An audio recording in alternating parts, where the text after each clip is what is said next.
Il pourrait s'agir de la plus grande affaire d'agression sexuelle et de viol en France.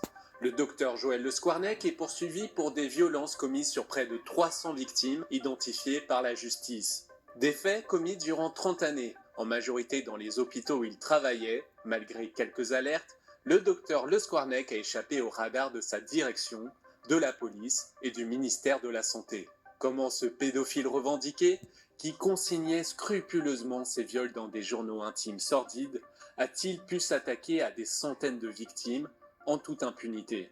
C'est ce qu'on va voir aujourd'hui. Nous sommes à Jonzac, en Charente-Maritime, en ce mois d'avril 2017.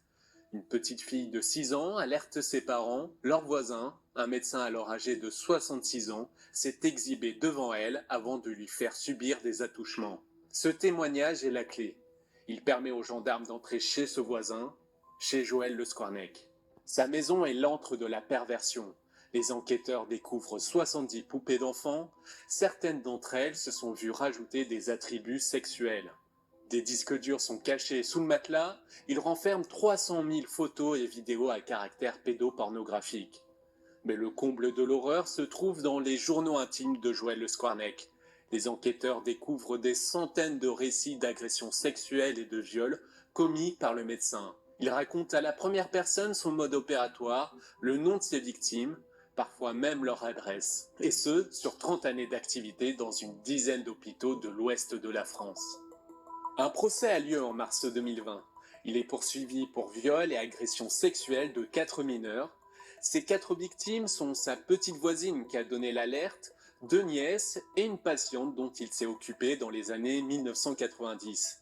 Il est reconnu coupable et condamné à 15 ans de réclusion criminelle. Un premier procès qui en appelle un autre, d'une toute autre ampleur.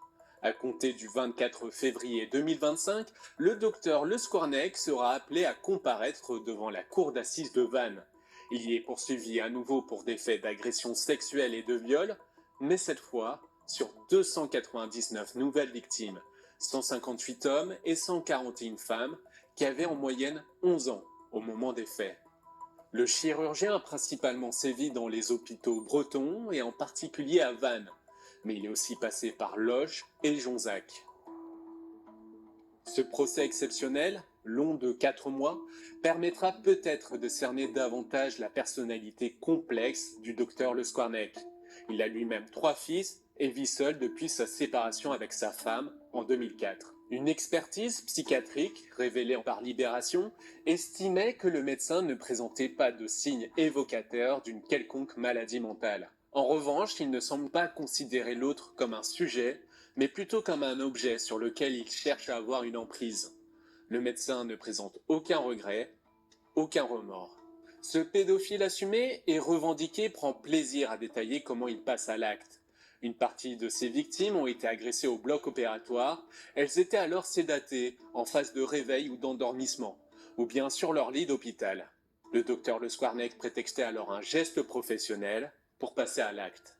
Comment n'a-t-il pu jamais se faire prendre?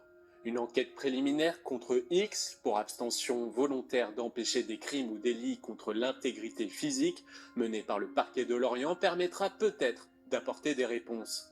La liberté accordée au docteur Le Squarnec de travailler auprès d'un public mineur interroge. C'est que, une fois déjà, le chirurgien s'était fait attraper. C'était en 2004, le FBI avait repéré son activité sur un site pédopornographique russe.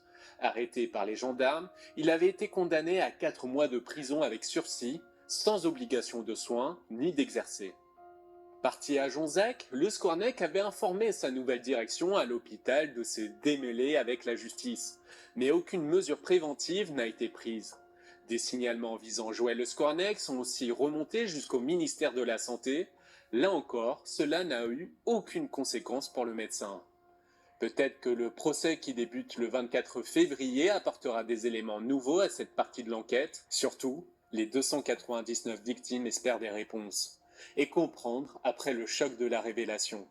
Il a fallu attendre l'enquête pour que la très grande majorité des patients découvrent qu'ils ont été la cible de Joël Le Squarnec.